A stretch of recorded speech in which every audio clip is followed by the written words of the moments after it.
Chers auditeurs, bonjour. L'UDPS est de retour dans l'arène politique. Hier absent du processus électoral pour lequel il avait demandé le boycott de ses militants, aujourd'hui, il demande à être membre de la future Commission électorale nationale indépendante, alors que la désignation des membres de cette institution relève des membres des actuelles institutions qu'il avait boycottées.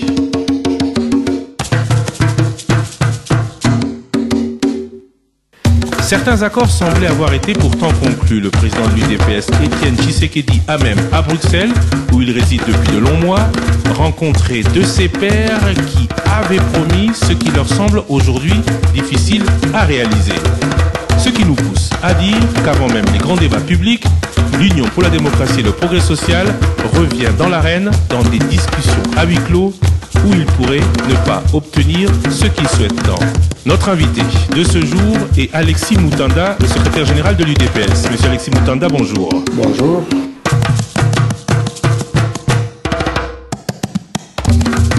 Et si demain le parti d'Étienne Tshisekedi remportait les élections seul, ce qui semble peu probable, diront certains, au regard de l'architecture institutionnelle, ou avec d'autres, qui peuvent être ces autres? Comment l'UDPS pense-t-il pouvoir changer les choses, ce qu'il dit être en mesure de faire dans le pays? Monsieur Alexis Moutanda, pour vous interroger pendant une heure dans ce Top Press, Paul Diakessé de Studio Sangomalamou et Eric Ambago, Top Congo FM.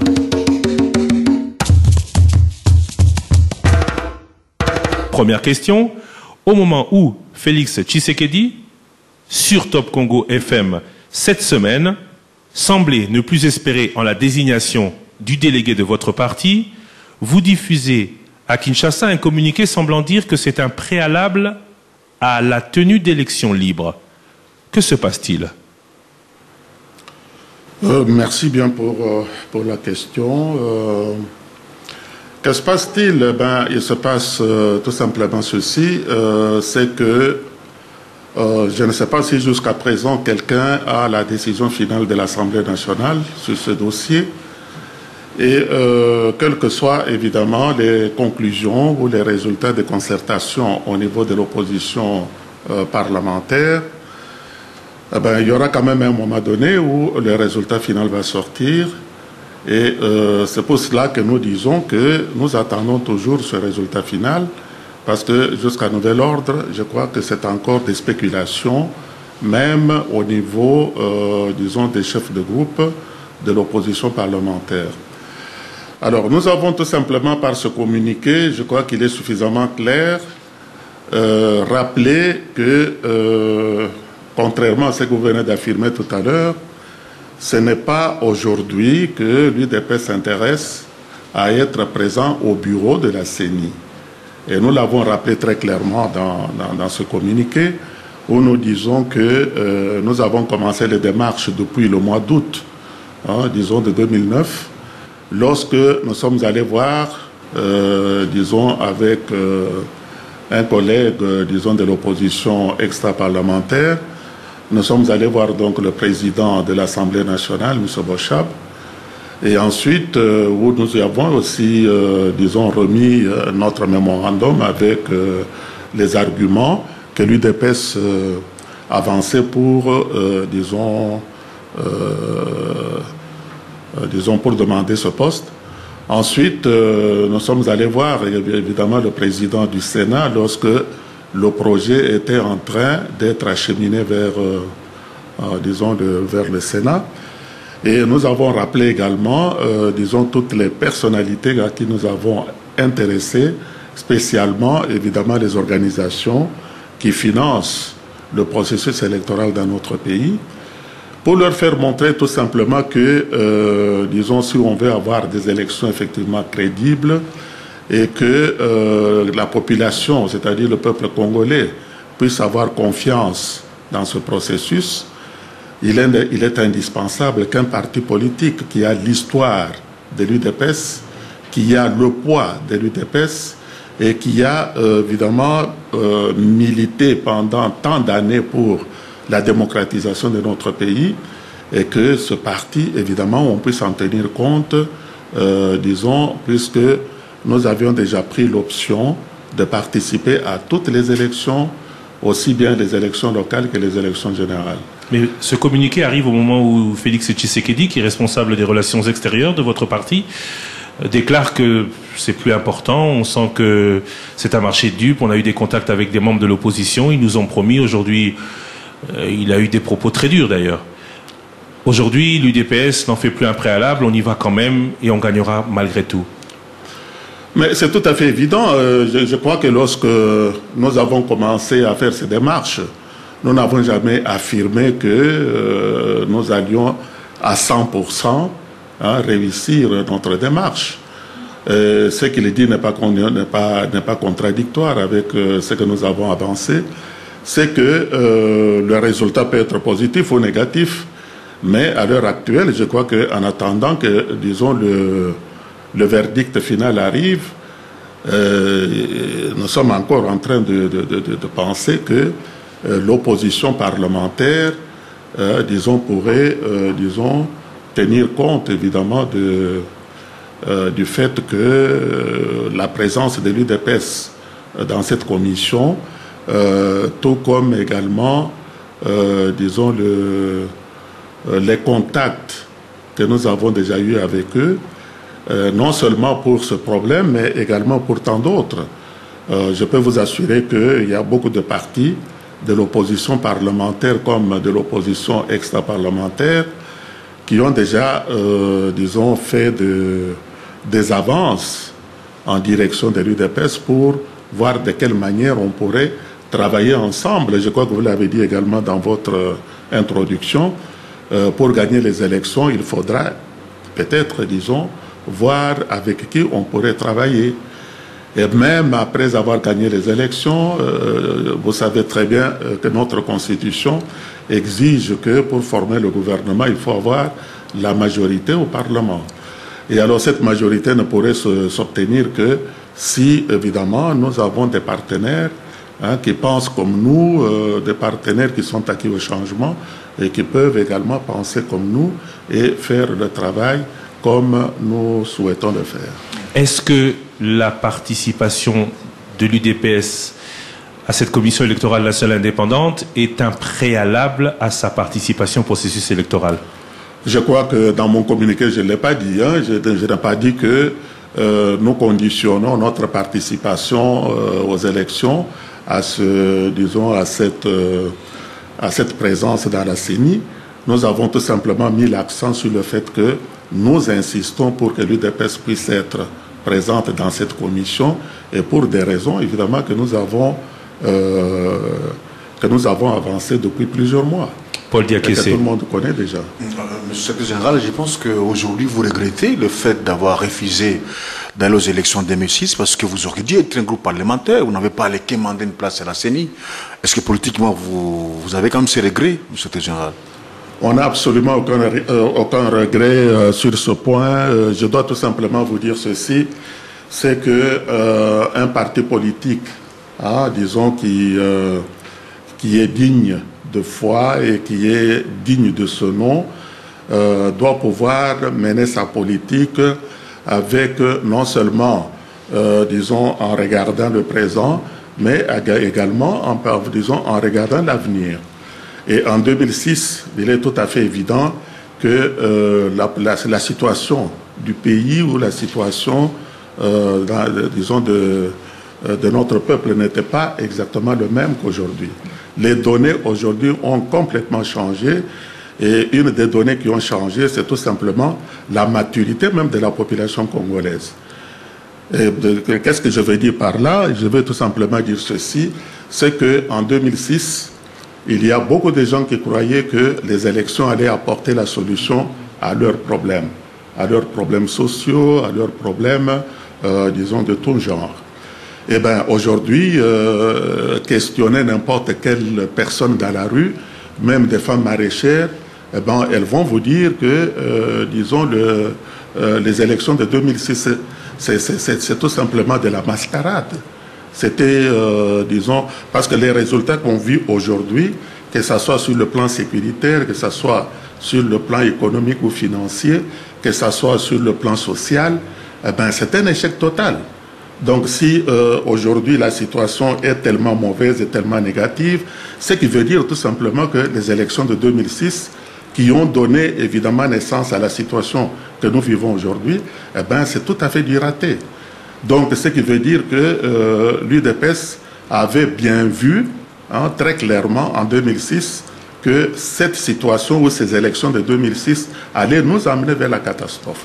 Et aujourd'hui, s'il vous plaît, et aujourd'hui, la population elle-même se rend compte, raison pour laquelle d'ailleurs, lorsque nous parcourons le pays, comme vous le savez, eh ben, vous voyez toute la population congolaise dans tous les coins de la République réclamer le retour de l'UDPS et réclamer la présence du président national dans le processus. Ce qui veut dire que le peuple a mûri, il a compris que ces personnages qui s'étaient présentés en 2006 étaient des aventuriers et qu'aujourd'hui les résultats sont très mauvais parce que justement ces aventuriers n'ont pas accompli les promesses qu'ils avaient faites en 2006. Mais ceux que vous appelez aventuriers, vous négociez auprès d'eux pour que vous soyez à la CENI.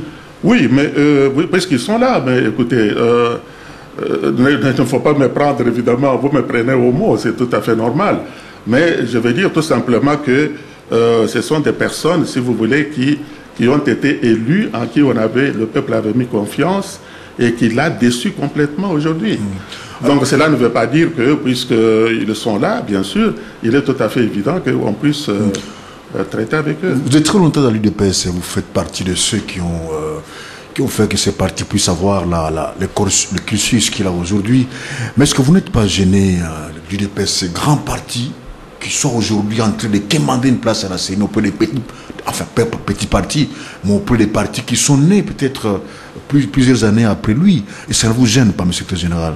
Mais ça ne nous gêne absolument rien du tout. D'ailleurs, je ne vois pas pourquoi ça devrait être gênant, pour la simple raison que la loi qui est sortie, disons, sur la mise en place de cette CENI, dit clairement que le bureau de la CENI est composé de 7 personnes et les 4 personnes sont désignées par la majorité, disons, présidentielle et les 3 autres sont désignées par l'opposition parlementaire.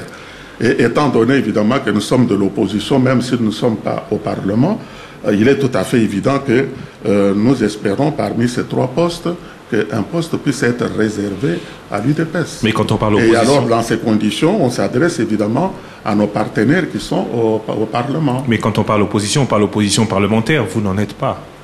Non, bien sûr que non, on ne l'est pas. Mais vous savez très bien que même notre Constitution parle de l'opposition, et cette notion de l'opposition parlementaire et non parlementaire n'est pas constitutionnelle. Les choses de la Constitution parlent de l'opposition de manière générale. Éric Ambago. Monsieur Alexis Moutanda, j'ai l'impression que vous avez du mal à reconnaître la réalité. Parce qu'aujourd'hui, les 3 groupes parlementaires ont déjà leurs candidats. Les chrétiens démocrates ont Madame Carole Kabanga, l'ODR, qui, en fait, était le groupe parlementaire qui vous soutenait, a présenté, il y a quelques jours, un candidat, Monsieur Ndaye Kondo. L'UDPS, c'est le sénateur Jacques Joly. L'UMLC. L'UMLC, voilà. Alors, qu'est-ce que vous attendez encore de plus? Vous voulez peut-être tendre la main à la majorité pour... vous retrouvez dans la CENI à tout prix? Non, merci beaucoup. Hein. Ce n'est pas ça notre intention. Et je ne pense pas non plus que dans notre communiqué, ce n'est pas cela que nous avons dit. Nous avons dit tout simplement qu'on attend le verdict final et pour que nous puissions évidemment tirer toutes les conclusions de la situation. Le verdict final, ça sera, première chose, l'entérinement par l'Assemblée nationale, puis l'investiture par le président de la République. L'Assemblée nationale, à voir ce qui se passe, va entériner les candidatures des groupes parlementaires. Qu'est-ce que vous attendez encore de plus? Mais ça, c'est vous qui le dites. Nous attendons justement ce résultat parce que l'Assemblée nationale, est-ce que vous avez déjà les résultats des finales? Mais nous ne disons pas que demain, les choses vont changer dans notre faveur. Nous disons tout simplement, je crois que nous avons tout simplement attiré l'attention de tout le monde sur ce que nous avons espéré, ce que nous espérons. Et si les choses tournent évidemment de manière négative, eh bien, nous allons tirer toutes les conclusions de la situation. Quelles sont ces conclusions? Quelles pourraient être les conclusions que vous tirerez? Eh bien, ça, nous tirerons nos conclusions au sein du parti pour, justement, en ce qui concerne nos relations avec tout le monde, de manière à savoir exactement comment nous situer. Justement. Nous situer par rapport, évidemment, surtout par rapport à nos amis de l'opposition. Justement, en parlant de ces relations, excusez-moi Eric Ambago, à l'opposition on dit que si l'ODER, si le MLC ou si tout autre groupe parlementaire donnait ou désignait un représentant de l'UDPS, il faudrait que l'UDPS soit aussi prête et plus large à composer dans le futur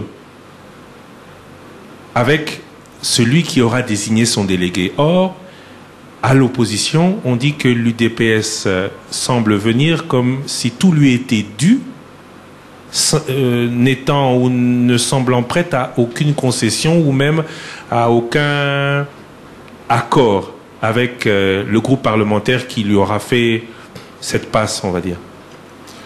Oui, je ne sais pas d'où ça vient, mais en tout cas, dans les contacts que nous avons eus, moi personnellement, nous savons très bien de quoi nous avons parlé. Et cette question a été soulevée. Je ne crois pas que l'UDPS avait écarté totalement cette possibilité. Étant donné qu'on est en politique, il va de soi que celui qui vous envoie la censure à un moment donné, il attend que vous puissiez le renvoyer. Et ça, c'est quand même quelque chose qui va de soi. Je ne crois pas que nous sommes nés de la dernière pluie. Monsieur Alexis Moutanda, l'impression que vous nous donnez, c'est que l'UDPS est toujours la plus grande formation politique du pays. Alors qu'aujourd'hui, les donnes ont changé, même au niveau de l'opposition. On a vu l'émergence du MLC et aujourd'hui, vous ne pensez pas que dans l'opposition, vous avez face à vous le MLC qui a déjà pignon sur rue et qui mène beaucoup d'actions et surtout qu'elle a participé aux élections de 2006. Bon, je crois que c'est tout à fait exact, mais nous n'avons pas la prétention, de gagner les élections à 100%. Je ne crois pas qu'il y a un responsable de l'UDPS qui l'a déjà affirmé, même au niveau de notre président national. Nous disons tout simplement que nous avons confiance dans le peuple congolais et dans tous les contacts que nous prenons avec cette population, nous savons très bien que l'UDPS aura en tout cas une part des lions. Avoir une part des lions ne veut pas dire que les autres n'auront pas leur part. Mais nous avons l'espoir que l'UDPS pourra jouer un rôle très important, raison d'ailleurs pour laquelle nous voulons que ces élections puissent être réellement transparentes, qu'elles puissent être réellement, objectives, et qu'elles puissent être réellement, accessibles à tout le monde, de telle manière que chacun puisse tirer évidemment l'épingle du jeu. Et raison pour laquelle d'ailleurs nous avons insisté pour être présents dans cette commission, parce que vous connaissez évidemment le rôle que cette commission va jouer dans le processus électoral. Et donc, c'est une des raisons pour laquelle nous voulions avoir une personne à l'intérieur pour voir ce qui se passe. Parce qu'il est tout à fait évident qu'avoir une personne sur 7, on n'allait pas contrôler cette commission, même si on était là-dedans, mais notre présence là-dedans avait quand même, un objectif, c'est que notre élément qui allait être là-dedans pouvait être, l'œil, du parti dans ce qui va se faire, parce que cette commission électorale indépendante, vous le savez très bien, c'est elle qui va gérer le processus électoral, c'est elle qui va gérer toute la période des élections, et c'est eux qui vont également gérer les scrutins et tout ça. Et donc, vous voyez bien l'importance, qui est attachée à cette commission. Et si vous n'y êtes pas, vous ferez confiance à ceux qui seront là, ceux de l'opposition parlementaire. Vous allez faire confiance à eux. Bon, écoutez, si on n'est pas là-dedans, on a d'autres stratégies. Nous sommes quand même un parti qui a une histoire et qui a quand même, des responsables au niveau de la direction politique. Nous allons tirer toutes les conclusions et voir comment changer, comment modifier, si vous voulez, nos stratégies en conséquence. Mais vous participez aux élections? Absolument. Donc, il n'y a pas... on n'a pas dit que la participation aux élections était conditionnée par notre présence aux choses à la Commission nationale électorale indépendante. Dans votre communiqué paru cette semaine, vous dites que vous demandez à votre base, qui considère déjà que son exclusion de la CENI présage une fraude massive, de prendre son mal en patience et de faire preuve de retenue jusqu'à la publication de la liste définitive. De quoi avez-vous peur? Bon, nous n'avons réellement pas peur de quoi que ce soit. D'abord, vous voyez bien que nous nous adressons à notre base parce que il y a beaucoup de combattants, évidemment, qui avaient placé beaucoup de confiance ou beaucoup d'espoir, évidemment, dans cette démarche. Eh bien, il est tout à fait normal qu'à la conclusion, cette base puisse être déçue. Et nous leur demandons tout simplement de patienter et que ce n'est pas la fin du monde. Être présent dans la commission ou ne pas être présent là-dedans n'est pas la fin du monde. Et nous pouvons toujours, disons, d'ailleurs, vous savez très bien que bientôt nous tenons notre congrès. Eh bien, c'est au cours de ce congrès qu'on va discuter de toutes les stratégies qui pourront évidemment s'imposer. Parce que, vous savez, ces fraudes, nous les voyons venir. Nous les voyons venir, mais le parti, évidemment, pourra aussi à son tour prendre des dispositions qui s'imposent pour diminuer les dégâts. Vous dites aussi que vous êtes convaincu que la majorité à l'Assemblée nationale est en faveur de réelles élections crédibles, inclusives, libres, démocratiques et transparentes. Pourquoi le dire? Oui, mais nous le disons parce que nous savons très bien que tous les Congolais, qu'ils soient de l'opposition ou bien de la majorité, eh bien, tout le monde, je crois, converge vers, je suppose que tout le monde converge vers le bien-être de la population congolaise et vers la bonne marche des affaires de l'État. Et si les élections ne sont pas bien organisées, et si par exemple ça aboutit évidemment à ce que nous avons suggéré là-dedans, eh bien, il est possible évidemment que les résultats des élections puissent être contestés et que la population ne puisse pas être contente que, disons, que sa volonté ne puisse pas être respectée dans les résultats.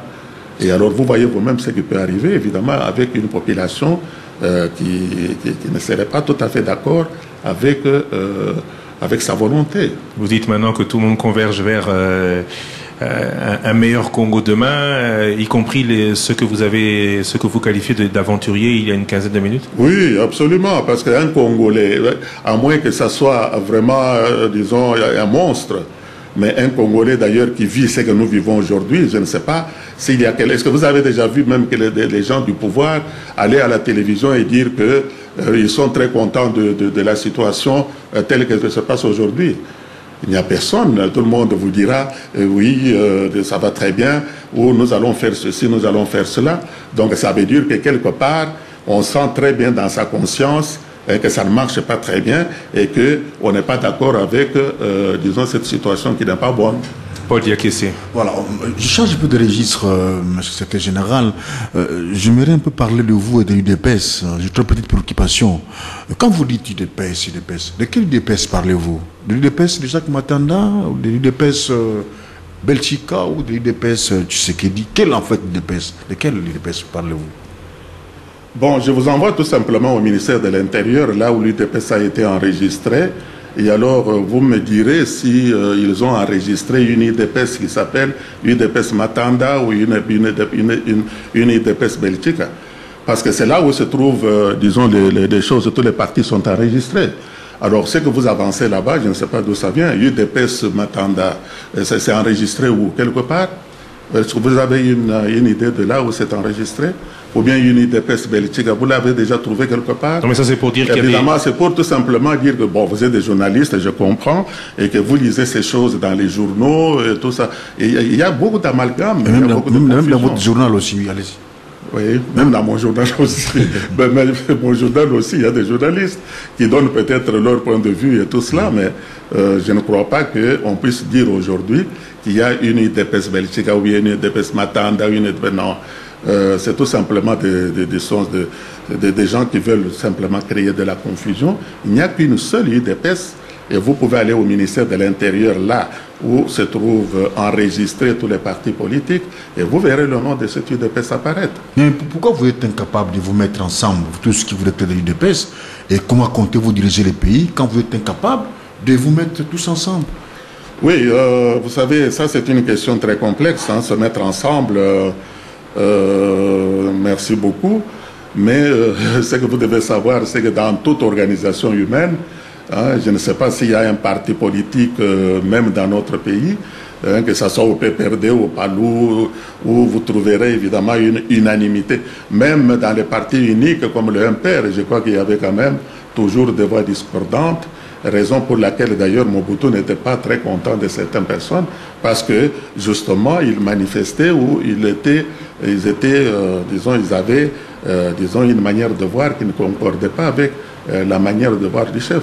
Alors à l'UDPS aujourd'hui, disons qu'il y ait un groupe, parce que vous revenez toujours sur cette histoire de Belchika et tout cela, mais il faudrait quand même que les gens comprennent un peu les choses une fois pour toutes. Est-ce que vous pouvez imaginer que dans un même parti, vous puissiez avoir, un groupe avec des statuts, avec un règlement d'ordre intérieur, avec une mise en place, etc., et qui est encore en train d'évoluer, dans le même parti? C'est tout simplement un groupe qui est en train de se préparer pour, créer un autre parti politique. Raison pour laquelle, d'ailleurs, on leur a donné cette occasion. On leur a dit officiellement, messieurs, voilà, puisque vous avez déjà vos statuts, vous avez déjà ceci, cela, on vous donne l'occasion de créer votre parti. Et alors, en ce moment-là, lorsque les gens continuent à s'accrocher, parce qu'en fait, on a peur de quoi, hein? Ce sont des messieurs qui savent très bien que lorsqu'ils sont sous le parapluie de Tshisekedi, ils sont encore crédibles. Donc les gens peuvent... Donc ils continuent à citer évidemment le nom du président national parce qu'ils savent que c'est un parapluie, hein, qui peut les couvrir auprès de la population. Mais au jour où ils vont officiellement dire, voilà, nous quittons ce parapluie, ils vont se retrouver. Et c'est pour cela que vous sentez évidemment ce va-et-vient. D'un côté, on accepte le parapluie et de l'autre côté, on accepte en dessous, on n'accepte pas les directives données par le chef du parti. Donc, c'est à eux qu'il faut demander pourquoi cette contradiction. Vous ne pensez pas que ça s'affaiblit fortement l'UDPS, qui était un modèle d'un parti uni? Parce que autant que vous qui êtes dans ces groupes, autant aussi ceux-là, l'opinion reconnaît leur mérite dans les combats menés au sein de l'UDPS. Oui. Tout ceci, évidemment. D'ailleurs, si vous avez suivi un peu l'histoire du parti, vous trouverez que ce n'est pas la première fois que ce parti connaît ce genre de tourments. Vous vous rappelez très bien que parmi les 13 parlementaires, ceux qui avaient, mis en place ce parti en 82, il y avait M. Joseph Ngaloula qui était un des pions, hein, vraiment des fondements de ce parti. Eh bien, ce monsieur, à un moment donné, il a trouvé bon de tourner le dos au parti. Il est parti à un moment donné, on avait pensé du temps de MPR, qu'avec son départ, l'UDPS allait éclater, il n'en était rien du tout. En 90, vous avez vu un directoire se former autour de 4 personnalités importantes. Vous aviez Liaou, Brankiem, Kibasa et Tshisekedi lui-même. Ces messieurs sont partis l'un après l'autre. C'était quand même des personnes qui étaient autrement plus importantes que ceux que nous connaissons aujourd'hui. Liaou est parti, il y a eu un peu de secousses, et puis ça s'est stabilisé. Et puis ensuite, c'était Kibasa. Kibasa avait quand même, une envergure politique beaucoup plus importante que tout ce monde.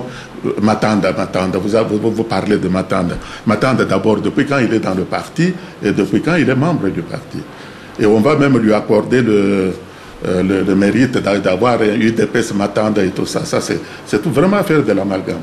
Alors, lorsque tous ces messieurs sont partis vers les années 95-96, l'UDPS n'a fait que continuer son chemin. Et je peux vous dire qu'aujourd'hui, mon cher ami, aller dans n'importe quel village du pays et parler de l'UDPS, montrer le drapeau du parti, vous verrez les gens accourir derrière. Et puis c'est le seul parti aussi, je peux vous le dire franchement, et avec d'ailleurs une certaine fierté, et que vous retrouvez pratiquement dans toutes les grandes capitales du monde. Que vous alliez en Europe occidentale ou au Canada, aux États-Unis, dans pratiquement toutes les grandes villes de ces pays, eh bien, vous trouverez toujours, disons, les mêmes structures du parti implantées. Et alors, vous n'allez pas me dire qu'il y a un parti américain comme les démocrates que vous trouverez à Bruxelles ou trouverez en Norvège, comme l'UDPS. Donc, c'est pour vous dire qu'il peut y avoir évidemment disons, quelques discours, n'est-ce pas, discordants, mais ça ne touche pas à la substance du parti ni à la structure du parti. Alors, je vais terminer sur ce chapitre pour donner la place aussi aux autres, à d'autres questions. Monsieur Alexis, personne dans ce pays ne peut contester le travail que vous avez fait au sein de l'UDPS. Et d'ailleurs, on voit cela dans vos tournées, comment vous mobilisez un nombre assez important. Vous êtes aujourd'hui le seul qui peut le faire. Cependant, on conteste un peu votre nomination comme secrétaire général. C'est comme si c'était une autoproclamation. En fait, qui vous a nommé secrétaire général de l'UDPS? Même si vous méritez ces postes-là, mais qui vous a nommé secrétaire général de l'UDPS?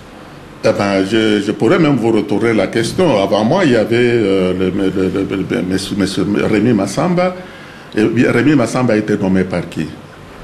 Et on n'a jamais posé cette question. Rémy Massamba a été nommé par le président Tshisekedi en 2003, si je ne m'abuse, lorsqu'il revenait d'Afrique du Sud après le dialogue intercongolais. Il a été nommé dans les mêmes circonstances, avec d'ailleurs une décision similaire à la mienne. Et c'est aujourd'hui qu'on me pose la question qui vous a nommé. Mais c'est le président Tshisekedi. Est-ce qu'il a déjà contesté là où il est que Mutanda est en train de faire un travail en dehors de ce... Alors ça, c'est une question qui sort un peu de... Parce que vous savez, disons, dans nos statuts... Ça ne sort pas, c'est l'opinion qui se pose. Oui, l'opinion, vous savez, hein, l'opinion, elle est ce qu'elle est. Et d'ailleurs, l'opinion est toujours façonnée. Hein, on façonne l'opinion et puis à un moment donné, elle devient opinion. Alors, dans nos statuts, il est dit clairement qu'un poste de responsabilité, on peut accéder à un poste de responsabilité, soit par élection, soit par désignation. Eh bien, il y a des moments, vu les circonstances, vu les choses, l'importance du moment, et vu les problèmes qui se posent, eh bien, le chef du parti peut... Je vous dis qu'en 2003, le président national revenant d'Afrique du Sud a nommé Massamba secrétaire général du parti. Et il a fait presque 5 ans à la tête de comme secrétaire général. Et pourquoi à cette époque-là, on n'a jamais posé cette question? Pourquoi aujourd'hui la question se pose? C'est tout simplement parce que les gens qui font de l'amalgame et qui confondent tout veulent profiter de la confusion pour l'amplifier davantage. Peut-être que c'est la première fois que Tshisekedi nomme un Kassaïen et pourtant il n'a jamais nommé un Kassaïen parce qu'il ne veut pas que les personnes soient vues comme un parti des Kassaïens. Et vous êtes Kassaïen. Ok, très bien. Vous savez, mon cher ami, ces histoires des Kassaïens, Moulouba et tout ça, il faut un peu qu'on puisse en parler. Vous savez, dans notre pays, vous avez Kabila qui était président, maintenant c'est son fils qui est là. Ben, je ne sais pas si c'est... On a déjà contesté cette histoire. Il y avait du temps de Mobutu de l'Équateur, même Ngwandi, il avait Ken Wandondo qui était Premier ministre, il avait encore d'autres généraux qui étaient... Et tout cela, évidemment, on trouvait ça très normal. Et aujourd'hui, parce qu'il y a un Kassaïen qui nomme un autre... Mes chers amis, il faut voir, il faut comprendre ceci. C'est que nous sommes dans un pays qui aspire à l'excellence. Nous voulons sortir de la médiocrité. Je crois que désormais, il faudrait, et les journalistes et les politiciens et tout le monde, commencer à penser à la valeur de la personne plutôt toujours qu'à sa provenance ou à ses origines. Parce que lorsque... vous savez, il y a le problème de géopolitique. Il est tout à fait normal que dans un pays où on est très sensible là-dessus, qu'on puisse évidemment voir de quelle manière on peut équilibrer les forces au sein d'une même organisation. Mais à un moment donné, il faut sortir un peu de cette médiocrité pour résoudre des problèmes, pour mettre, disons, l'organisation à un endroit qu'on veut bien le mettre et commencer un peu à voir la valeur des gens, considérer un peu, disons, ce que la personne peut accomplir et ce qu'il peut avoir fait. Eh bien, vous avez dit vous-même que depuis 2 ans, vous êtes peut-être impressionné par ce que nous avons fait. Alors, est-ce que c'est ça qui est important ou c'est le fait, si par exemple on avait nommé quelqu'un d'une autre province, et que ça soit par exemple un dormeur, on allait être content tout simplement parce qu'il est de telle province, et même si les résultats sont négatifs. À un moment donné, nous devons sortir un peu de cette médiocrité et arriver quand même, disons, à un niveau d'excellence, parce qu'il faut... nous devons sortir un peu ce pays de cette médiocrité-là, pour aller quand même vers, disons, la mondialisation, parce que nous fassions tout ce que nous voulons faire, nous sommes obligés de cheminer avec les autres nations vers l'avenir. Alors, comment est-ce que nous pouvons avoir notre place sur le plan international lorsque nous restons toujours accrochés à cette médiocrité de tirer les choses par le bas, etc., plutôt que de voir la valeur, de considérer la compétence, de considérer ce qui peut être positif pour aller de l'avant. Eh bien, c'est toujours des valeurs négatives. C'est une antivaleur qui a fait de notre pays ce qu'il est aujourd'hui. Je vais dire une chose que je n'ai pas beaucoup l'habitude de dire, surtout à l'égard d'un invité. Je suis tout à fait d'accord avec vous, Monsieur Mutanda. Sortons de la médiocrité, aspirons à l'excellence. Tout à l'heure, vous avez mis de côté l'opinion. Elle est très manipulable. Alors moi, je vais m'arrêter au principe. Et je vais toujours continuer à parler de l'UDPS. Parlons démocratie, élection, désignation, vous en parlez à l'instant. Qui désigne le chef à l'UDPS? L'UDPS doit certes son aura à Étienne Tshisekedi, mais est-ce que ce dernier doit son siège de président aux militants de l'UDPS comme le réclament les principes démocratiques, comme ça se passe ailleurs? Vous savez, un parti comme l'UDPS, disons, qui est sur le terrain depuis bientôt 30 ans, hein, parce que le parti a été créé officiellement le 15 février 1982, c'est le moment où le parti est sorti officiellement, mais le combat avait commencé bien avant. Eh bien, c'est un parti qui a une histoire. Hein, c'est un parti, je vous ai dit qu'au départ, il y avait 13 parlementaires. Et ces 13 parlementaires, disons, avec les persécutions, avec les emprisonnements, avec les procès et tout ça, eh ben, il y en a qui sont morts, d'autres qui sont tout simplement, ils ont déposé les armes parce qu'ils étaient arrivés à la gare qui leur était destinée. Alors, à un moment donné, disons, vous avez une personne qui a continué le combat. Je vous ai dit qu'en 90, il y avait 4 coprésidents, donc c'est-à-dire 4 membres du directoire. Désignés par qui? Par eux-mêmes. Par eux-mêmes. C'est pas très démocratique, quoi. Non, enfin, disons, c'était... pas très démocratique. Mais vous savez, on sortait de la clandestinité, hein. Et on était encore dans le parti unique. Voilà, on était voilà, justement, à peu près dans des pratiques... on sortait de la clandestinité. Mobutu venait de faire son discours... où il pleurait et tout ça, et disons les personnages les plus importants du parti, et surtout tenant compte évidemment de cette géopolitique à laquelle on attache tant d'importance. On avait un qui représentait le swahiliphone, un autre qui représentait le lingalaphone, l'autre le kikongophone, et l'autre le kasaïphone, enfin le baphone et tout ça. Alors ils se sont retrouvés évidemment tous les 4 dans ce directoire. Et alors, pour des raisons tout à fait... Là, nous sommes en 90. Nous sommes en 90. Il y a 20 ans. Il y a 20 ans. Donc, c'est pour vous dire que il faut comprendre le cheminement de l'histoire pour voir disons, comment les choses ont évolué. Et alors, avec le cours de l'histoire, vous avez M. Liaou qui est sorti de lui-même. Je crois que vous avez suivi... vous étiez peut-être très jeune à l'époque, mais enfin... Non, vous avez suivi, voilà. Et alors, ensuite, suivi de Tibassa, lorsque l'AFDEL est arrivé, eh ben, il a pensé qu'il pouvait se faire une petite fortune. Eh bien, il a adhéré, il est parti de lui-même, personne ne l'a chassé. Ça ne s'est pas passé si facilement, il est parti avec le nom quand même. Voilà. Et puis ensuite, disons, il y a Bankem qui est resté pendant quelques mois et qui est parti lui aussi. Aujourd'hui, il ne reste plus qu'Étienne Tshisekedi. Voilà, justement. Donc, sur les 4 personnes, il y en a un qui s'est imposé, qui est resté. Président à vie. Président à vie, je ne dis pas. Tout simplement parce que peut-être, vous savez que bientôt nous allons organiser notre premier congrès. Et alors, avec notre premier congrès, disons les choses... 30 ans après. Oui, 30 ans après, ça n'a pas... Donc la première élection de l'Union pour la démocratie. Voilà, justement, c'est le premier congrès. Ce sera 30 ans après. Voilà, c'est le premier congrès, disons 28 ans après. Est-ce qu'on peut espérer de l'UDPS au niveau national ce qu'ils n'arrivent pas à faire en son sein, des élections. Vous parlez d'élections, vous pourriez, vous, être ceux qui, à la CENI, feraient que ces élections soient plus crédibles, alors que vous n'en avez pas organisé vous-même en votre sein? Non, ce que vous ignorez justement, c'est que toutes nos structures, vous savez très bien comment nous sommes organisés, disons, vous avez la présidence, vous avez le secrétariat national qui est le gouvernement du parti, et puis nous avons nos fédérations, qui sont nos fédérations donc, qui représentent généralement les provinces ou les districts. Et ensuite, vous avez les sections, et puis les sous-sections, et puis les cellules. Eh bien, vous pouvez lire nos statuts, vous verrez que pratiquement toutes nos structures sont basées sur la démocratie.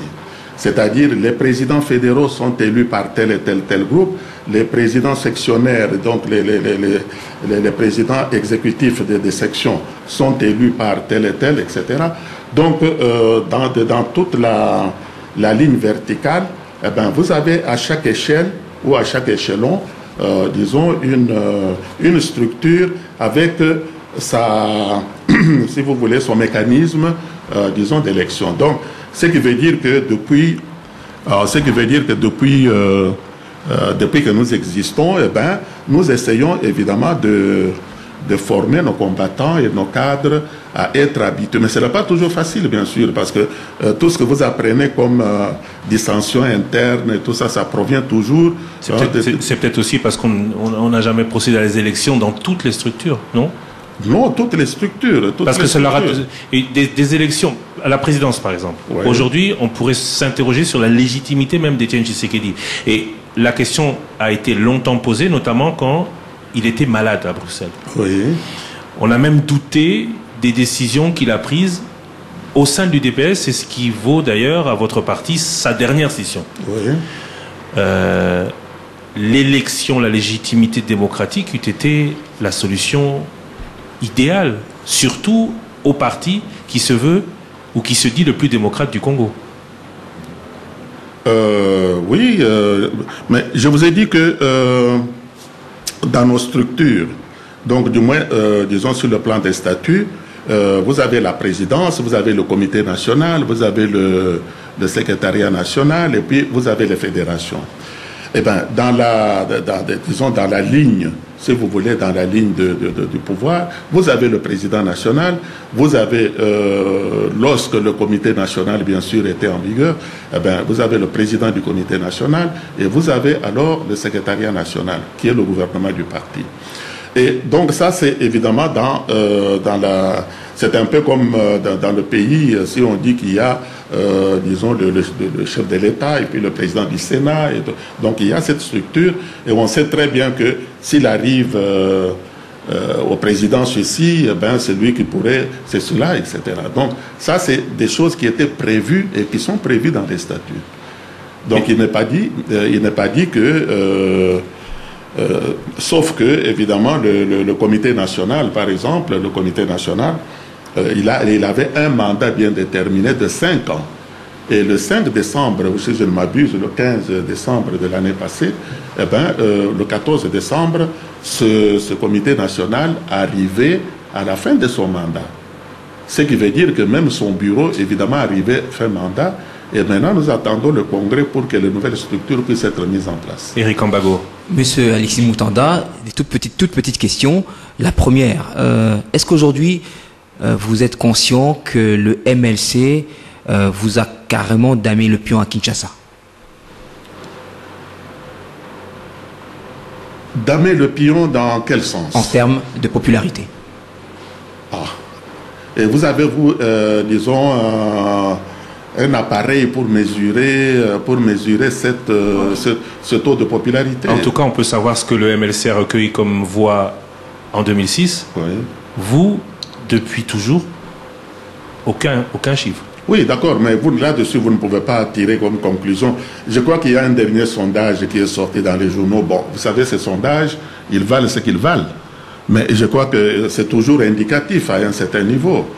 Hein, vous avez vu ces sondages donner 19% à l'UDPS, et puis celui qui venait immédiatement après, c'était 5%. Je crois que c'était le MLC ou un autre. Et bon, je n'ai pas tout retenu, etc. Donc, ces sondages étaient faits quand même, disons, par des maisons qui ont l'habitude de le faire. Et ce sondage, alors quand vous dites damer le pion, moi j'aimerais bien savoir quel est l'appareil vraiment que vous utilisez pour mesurer le taux de popularité. Et aujourd'hui, nous apprenons que vous êtes en concertation avec, même de manière informelle, avec le MLC. À Bruxelles, notamment, il y a des émissaires du côté MLC qui approchent l'UDPS. Ça veut dire qu'il y a quand même, on envisage quelque chose à faire ensemble avec le mouvement de libération du Congo? Mais mon cher ami, je crois que ça va de soi, ça va tout à fait de soi. Vous avez vu vous-même que pour les démarches que nous faisions ou que nous continuons à faire encore, disons pour obtenir ce poste, disons à la CENI, nous sommes obligés évidemment de travailler avec l'opposition parlementaire. Et dans l'opposition parlementaire, ceux qui sont à l'Assemblée nationale, le groupe du MLC est le plus important. Il est tellement même important que, donc, il était tout à fait évident que nous puissions approcher le MLC. Et alors, ce principe de l'ascenseur a été évidemment est revenu sur la table. Nous vous envoyons l'ascenseur et à quel moment vous pouvez aussi nous le renvoyer. Et ça, ce sont des choses évidemment qui se discutent. Et aujourd'hui, on parle aujourd'hui de réunion de l'opposition. Vous êtes là. Avant-hier, il était prévu, il y a eu une rencontre informelle entre les membres de l'opposition qui ont programmé une grande rencontre de l'opposition. Il y a eu une réunion à Giringiri avec le MPCR de Jean-Claude Vouemba. L'UDPS était là. Est-ce qu'on est en train déjà de préparer, comme on est en train de le dire actuellement, une sorte de programme commun de l'opposition pour les échéances électorales? Bon, mon cher ami, vous savez, pour arriver à une plateforme ou pour arriver à disons, un partenariat, surtout quand il s'agit de partis politiques, je crois qu'il faut quand même un peu, disons, y aller de manière vraiment systématique. Vous vous rappelez que pour la conférence nationale, il y avait l'Union sacrée. Je crois que tout le monde se rappelle un peu comment cette Union sacrée a commencé, comment elle s'est terminée. Vous vous rappelez également que lorsque nous sommes allés en Afrique du Sud pour le dialogue intercongolais, disons comment les choses se sont passées, tout cela. Donc, il est tout à fait évident que qu'un parti politique, avant de vraiment de se jeter, disons, dans une plateforme ou dans qu'il puisse d'abord nettoyer dans sa cour, nettoyer sa propre maison, qu'il puisse d'abord renforcer ses structures, qu'il puisse d'abord, disons, sensibiliser ses propres combattants et ses propres fidèles, de telle manière que lorsque vous entrez dans un partenariat, que vous puissiez savoir évidemment sur qui vous pouvez. Et puis ensuite, ce que j'ai toujours dit, évidemment, là c'est un peu mon opinion personnelle, c'est qu'on ne peut pas embrasser tout le monde en politique. On parle ici des forces du changement. Et les forces du changement, il faudrait encore définir ce que cela veut dire. Et vous partez par exemple au premier tour, seul, quitte à constituer une majorité éventuellement autour de vous si... C'est aussi une possibilité. Mais vous savez, un parti politique comme le nôtre, qui a basé pratiquement toute sa lutte sur 3 axes. Le premier axe, c'est, disons, la démocratisation du pays. Nous entendons surtout par démocratisation, disons, le respect du principe de l'alternance. C'est-à-dire les bons gèrent et continuent, et les mauvais, quand ils arrivent à destination, ils s'arrêtent et puis ils débarquent et puis on met... Donc c'est ce principe de l'alternance. Bons et mauvais désignés par les électeurs, attention. Oui, bon. Mais c'est les électeurs eux-mêmes qui se rendent compte, ne vous en faites pas, parce qu'aujourd'hui, par exemple, sur le terrain, beaucoup d'électeurs se rendent compte qui est bon, qui n'est pas. Alors, maintenant, le deuxième, c'est l'état de droit, c'est-à-dire le respect de la loi. Regardez un peu ce qui se passe aujourd'hui. On viole la Constitution à tout moment et de toutes les manières. Personne ne respecte la loi. Il y a la corruption à tous les niveaux, etc. Votre président aussi avait à une certaine époque biffé mention sur l'ordonnance présidentielle. Non, mais ça, vous faites aussi de l'amalgame là. Je ne sais pas si vous avez... Oui, mais vous parlez des autres, on parle de vous aussi. Attendez, ça c'est très bien. Est-ce que vous voulez que je vous donne une explication là-dessus? Puisque vous soulevez le problème, Vous savez que lorsque le président a été nommé Premier ministre à cette époque par M. Mobutu, eh ben, il était question... Il rêvait du monde de la résistance du Oui, oui, à l'époque, oui, à l'époque. Alors, le président avait dit très clairement à M. Mobutu qu'on devait se mettre d'accord sur, disons, le serment qu'il devait faire. Donc, le texte. Et c'est ainsi que la veille, le directeur des cabinets de M. Mobutu s'était déplacé à Limete avec un texte qui a été corrigé ensemble avec lui et le président national. Arrivé maintenant au moment de prêter serment, il trouve le texte inchangé et on n'avait même pas tenu compte disons, de ce qu'on avait dit la veille. Alors en ce moment-là, qui était malhonnête? Est-ce que c'est le président ou c'est l'autre? Et son acte, il savait que ça rendait caduc carrément son nomination. Il savait très bien que ça n'allait pas plaire à Mobutu, ce qui est arrivé. C'est pour vous dire justement qu'à l'UDPS, on n'est pas là pour prendre le pouvoir pour le pouvoir. On prend le pouvoir dans des normes et puis d'une manière, si vous voulez, qui puisse, disons, jeter les bases des choses. Donc ce n'est pas tout simplement parce que je suis nommé Premier ministre. Il y a des principes. Un Premier ministre a ses attributions. Un Premier ministre doit faire son travail. Et alors, à un moment donné, quand il y a des empiètements et avec la présidence, ça ne marche pas du tout. C'est la raison pour laquelle, même après l'élection à la conférence nationale, ça n'a pas marché avec M. Mobutu. Parce que M. Mobutu, avec la Banque centrale, voulait interférer sur les choses, les compétences du Premier ministre, et ça n'a pas marché. Paul Diakessé. Oui, mais M. Alexis Moutanda, vous connaissez très bien Tshisekedi, vous êtes l'un des Congolais, peut-être qui connaît très bien Tshisekedi. Que pensez-vous? Est-ce qu'il est bon dans l'opposition ou au pouvoir? Comme pour dire, est-ce que vous pensez qu'il peut faire un bon dirigeant? Mais, mon cher ami, pendant 3 mois, après la conférence nationale, je vois que vous étiez là, personne n'attendait évidemment à ce qu'il soit élu avec cette majorité. D'ailleurs, vous savez très bien que la conférence nationale était truffée de mobutistes. Ils avaient tout fait pour que les délégués puissent être des personnes. Eh bien, le monsieur a posé sa candidature. Il est passé avec une majorité inimaginable, 73%. Ça, vous le savez aussi, c'est historique. Vous allez lire dans vos livres et tout ça.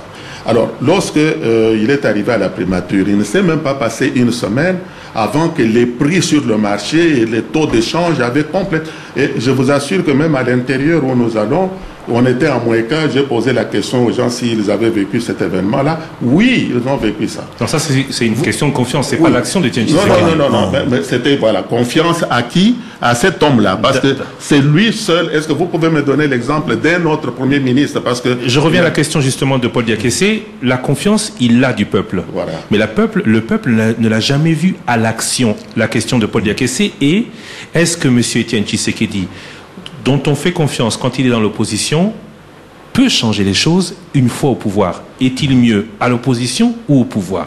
Je reviens sur la question de Paul Diakessé. Bon, mais c'est pour cette raison que jusqu'à présent, il faut lui donner cette occasion-là. Il faut lui donner l'occasion. Pourquoi est-ce que Mobutu, pendant toute la période de confrontation et tout ça, avait toujours peur de confier des responsabilités à cet homme? Il arrivait de moment où il dit, bon, voilà, Premier ministre. Et puis 2 semaines après, non, c'est fini. À la conférence nationale, ça n'a même pas fait 3 mois. On est allé, on a bouclé les choses, les bureaux avec des militaires, on a fait des pillages, etc. Mais pourquoi ces gens, ils ont peur de mettre cet homme à l'épreuve? Puisqu'on veut le savoir s'il est bon dirigeant ou pas. Mais donnez-lui l'occasion. Cette fois-ci, il pose sa candidature à la présidence. Alors nous voulons que le peuple congolais lui fasse confiance. Et alors vous tous, vous allez vous rendre compte si c'est un bon dirigeant ou pas. Ça, c'est tout le mal qu'on peut vous souhaiter. Si on pose la question, c'est parce qu'il y a des précédents. Abdoulaye Wade est au Sénégal. Aujourd'hui, c'est son fils ministre d'État. À plus de 80 ans, il veut se représenter alors que, bon, il n'est peut-être plus autant l'homme de la situation. Monsieur Etienne Tshisekedi... nous sommes contents de constater qu'il va mieux, mais aujourd'hui, est-ce qu'il est celui qu'il était il y a 20 ans? À d'autres termes, est-ce que vous pensez pas... qui de nous est ce qu'il était il y a 20 ans? Moi, il y a 20 ans, j'ai joué au tennis, j'allais courir à gauche, à droite. Aujourd'hui, je ne peux plus le faire. Alors, est-ce que vous le faites peut-être? Je ne sais pas. Mais en tout cas, il y a 20 ans, disons, tout le monde en 20 ans évolue. Et je ne dis pas que M. Tshisekedi a 20 ans. ou bien qu'il a 30 ans, non, il a son âge, c'est un homme qui prend de l'âge, mais ce n'est pas une raison pour le disqualifier. Non, nous ne le disqualifions pas, voilà, nous posons la question. Ce n'est pas à disqualifier, hein, pour en avoir le cœur net. Il a posé sa candidature, nous demandons seulement au peuple congolais de lui faire confiance, et une fois qu'il est là, on va voir si, disons, il répond aux normes. Alors pourquoi est-ce qu'on doit spéculer sur oui, il pourrait faire ceci? On ne spécule pas, on pose la question. Non, non, mais c'est de la spéculation. Parce qu'il y en a qui s'attendent à dire, bon, il est vieux. D'ailleurs, vous l'avez comparé à Wade, quelque part. C'est vous-même qui avez donné... Mais il est plus jeune que lui, quand même. Il est plus jeune qu'Abdoulaye Wade. Non, mais moi, je ne fais que vous poser la question, peut-être pour vous donner l'expression, la possibilité de vous exprimer, de dire à ceux qui doutent, qui spéculent, voilà. que... Donc, pour ceux qui spéculent, moi, je pourrais tout simplement leur dire ceci, c'est que... on peut avoir deux situations similaires, mais pas identiques. Hein? Donc cet homme, il est là, Mobutu, disons, pendant au moins à 3 reprises, lui avait confié la primature, et puis une semaine après, non. Après la conférence nationale, c'était 3 mois. Eh bien, les choses commençaient à aller dans le sens, hein, disons, et puis paf.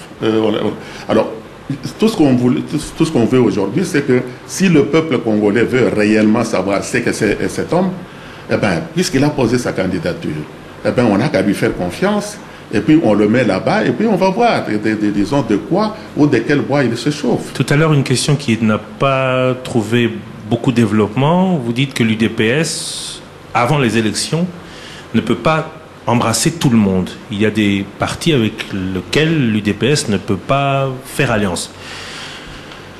Qui sont les partis aujourd'hui qui, selon vous, sont dignes de l'UDPS avant les élections et avec qui l'UDPS, puisque c'est aussi le sujet de cette émission, peut travailler demain dans une majorité parlementaire?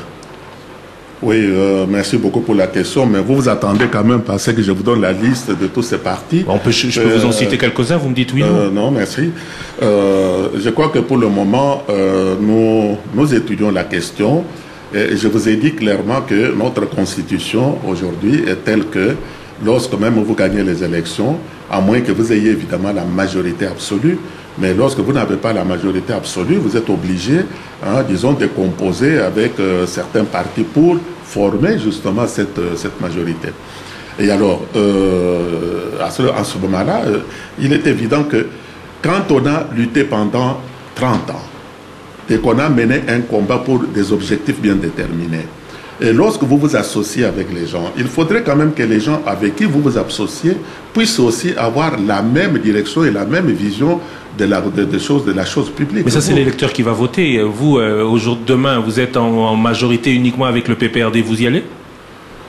C'est-à-dire majorité avec le PPRD pour faire une... il y a tellement de partis au Congo aujourd'hui que vous puissiez vous tomber dans le cas de figure, la seule majorité faisable, soit avec le PPRD, soit avec le MPR. Vous faites quoi? Oui, disons, à ce moment-là, on va étudier la situation, parce que ça, ce sont des questions, évidemment, on ne peut pas, comme en mathématiques, dire, bon, disons, 2x est égal à 3, donc x est égal à autant. Non, ça, c'est purement de la mathématique. Mais en politique, on dira ceci, c'est que lorsque le problème va se poser, on va examiner, évidemment, les données de l'équation, hein, ou des équations. Et alors, en ce moment-là, on les examine et puis on va de quelle manière on peut rassembler les choses pour arriver à l'objectif. Puis en 2005 et même début 2006, avant les élections, il y avait des tractations en coulisses entre le PPRD et l'UDPS, parce que vous deux, vous êtes membres de l'intersocialiste mondial. Oh non, je regrette beaucoup. Hein, le PPRD n'est pas membre de choses. Je n'ai pas posé ma question, monsieur le secrétaire général. Oui. Je disais que le PPRD était parti de gauche, comme vous, l'UDPS. On verra très mal l'UDPS associé au MLC, qui est un parti libéral, et puis l'UDPS est plus proche du PPRD. Est-ce que cette alliance est-elle faisable? Bon, c'est ça que je vous dis, hein, qu'à l'heure actuelle, évidemment, c'est tout à fait prématuré de commencer à spéculer sur ces choses-là. Il y a des données de la situation, hein, lorsque vraiment on sera là-dedans. Et alors, le parti pourra évidemment, disons, se concerter et puis voir dans quelle direction y aller. Mais aujourd'hui, évidemment, c'est des si et des si. Vous savez, avec des si, on peut toujours construire des châteaux en Espagne. Hein. Ma dernière question pour aujourd'hui, plus tard on se reverra. Est-ce que vous accepterez que Tshisekedi soit le Kizenga d'après 2011? C'est-à-dire Premier ministre Joseph Kabila, au cas où il gagne les élections. Et que l'UDPS venait en deuxième position. Ah bon ou troisième. Ça, en tout cas, je crois que ça va être un peu. Parce que. Un peu quoi? Vous avez pas dit. Ça va être un peu quoi? Hein? Ça va être un peu. Ça va être vraiment un mariage. Je ne dis pas. Contre nature. Contre nature. Pas contre nature. Sociologie. Comment ça s'appelle? Idéologiquement, c'est la même chose, UDPS et PPRD. Mon cher ami, nous avons vu quand même ces messieurs gouverner le pays pendant 10 ans. M. Kabila est au pouvoir depuis 2001. Donc ça fait bientôt 10 ans qu'il est là. Alors nous savons quelle est sa structure mentale, nous savons comment il réagit, nous savons comment il gère le pays, nous savons comment il se comporte, etc. Donc nous le connaissons, disons, d'ailleurs tout le monde est en train de l'expérimenter. Et alors, en ce moment-là, évidemment, vous prenez l'UDPS et vous êtes... Non, ça c'est quand même des mariages contre... Tout à l'heure, je vous ai posé la question de savoir si vous pouvez travailler, si je vous citais des noms, donc le PPRD, vous dites non. Bon, le PPRD, disons, le PPRD, tel qu'il se présente aujourd'hui, en tout cas, c'est non. C'est non. Mais si elle change, ça peut changer. Si ça change, ça peut changer. Ça peut changer. Qu'est-ce qui peut changer? Donc vous pouvez... C'est-à-dire les hommes qui changent ou le système qui change? Non, mais le réel politique peut vous imposer cette alliance. Évidemment, ça, on verra. Je vous dis que pour le moment, c'est difficile. C'est non, mais. On va dire c'est non, mais. Hein? C'est non, mais. Non. C'est non. C'est non absolu. Non, parce que on a vu ces gens, c'est comme les gens du MPR. Pendant 30 ans, on a expérimenté ces gens. Eh bien, ces messieurs ici, depuis 10 ans, on expérimente ce que c'est que le PPRD. Alors, vous n'allez pas mélanger les chèvres et les... Mais vous avez toujours votre discours des combattants. Non, le PPRD, non, pas depuis 10 ans, le PPRD n'existe que depuis 2005, je crois 2004 ou 2005. Monsieur Alexis Moutanda, je rappelle que vous êtes... C'est lui qui incarne le PPRD, là, depuis 2001. Ne faisons pas des choses, ne nous cachons pas la face. Non, parce que c'est vous qui avez fait la différence entre le président Kabila et le PPRD. Monsieur Alexis Moutanda, merci beaucoup d'avoir été avec nous. Ici se termine cette émission. Merci à ceux qui, Action Congo Events, ont filmé. Ce qui sera l'occasion pour les auditeurs de Top Congo de pouvoir aussi voir cette émission à travers différentes chaînes de télévision ici à Kinshasa. Tout à l'heure, on parlait de vous en tant que patron de presse. Vous êtes l'éditeur du journal La Tempête des Tropiques. Merci beaucoup d'avoir été avec nous. Promoteur de CNTV. Le CNTV, oui. Peut-être une toute dernière question. L'union de l'opposition, vous y croyez? Pardon? L'union de l'opposition, tous contre Kabila, vous y croyez? À vous écouter, vous empêtrer dans des problèmes de désignation à la CENI, est-ce que vous pensez que cette opposition peut serrer les coudes et les rangs pour les élections? Oui et non. Vous savez, parlons évidemment de l'opposition d'une manière générale. Nous parlons beaucoup plus des forces de changement. Mais quand on peut parler de l'opposition, d'abord, il faut définir ce que c'est qu'un parti de l'opposition. Pour certaines personnes, disons, les partis de l'opposition, c'est quoi? Qu'est-ce qu'il y a comme contenu là-dedans? Mais alors, les forces du changement... Alors, pour nous, un parti de l'opposition, c'est un parti qui est engagé totalement sur, disons, des changements. C'est-à-dire la lutte contre les antivaleurs, la lutte contre disons, la mauvaise gestion du pays, la lutte pour l'installation de l'état de droit, la démocratisation comme on vient de le dire, et puis être acquis évidemment au bien-être social de la population. Donc il y a beaucoup de critères évidemment qui définissent réellement un parti acquis au changement. Ça, c'est un peu le terme qu'on utilisait du temps de la conférence nationale et qui a été abandonné aujourd'hui en fonction de, disons, et qui est englobé par parti de l'opposition. Parti de l'opposition, aujourd'hui, ça veut dire quoi? Tout simplement quelqu'un qui n'est pas dans disons, dans l'union, hein, dans l'union de dans le MP. Dans le MP. L'AMP. Et on va dire, bon, moi, je suis de l'opposition parce qu'il ne fait pas partie de l'AMP. C'est un peu trop facile, hein. C'est une définition, à mon avis, qui est très superficielle. C'est encore l'UDPS qui devrait plus ou moins donner la carte de force du changement aux uns et aux autres. C'est-à-dire que ce mot de changement doit réellement refléter le changement. C'est-à-dire, disons, il y a plusieurs, comme je l'ai cité tout à l'heure, disons, être acquis à la démocratisation du pays, à l'installation de l'état de droit, au bien-être social, la lutte contre les antivaleurs, et puis, disons, la mauvaise gestion du pays, etc. Donc, et puis, il y a même aussi le patriotisme là-dedans. Il faut quand même avoir un minimum d'amour de la patrie, et même l'amour de la population, du peuple.